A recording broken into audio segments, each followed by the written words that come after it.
Philo of Alexandria is one of the most influential Jewish philosophers of antiquity.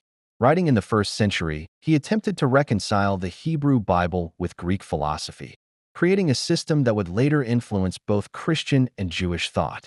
Many people know Philo because of his doctrine of the Logos. Some have even argued that his ideas anticipated later Christian Trinitarian theology. However, a closer examination of his writings reveals a very different picture.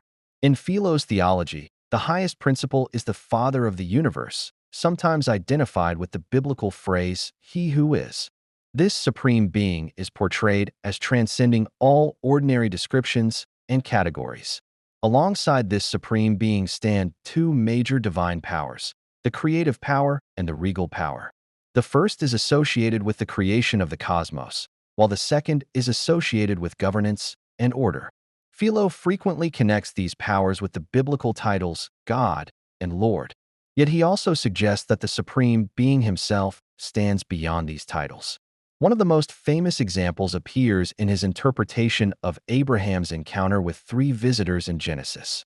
Rather than viewing the episode as a meeting with three separate divine beings, Philo interprets the central figure as the supreme being and the two accompanying figures as the creative and regal powers.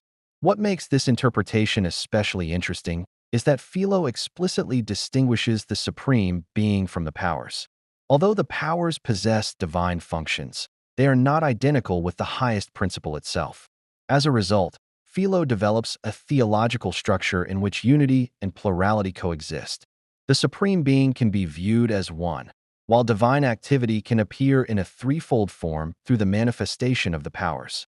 Some passages even suggest that different levels of spiritual or intellectual understanding correspond to different ways of perceiving this relationship. Those who focus on divine activity perceive a plurality, while those who contemplate the highest principle perceive a deeper unity. For this reason, many modern scholars hesitate to describe Philo as a precursor of the Nicene Trinity.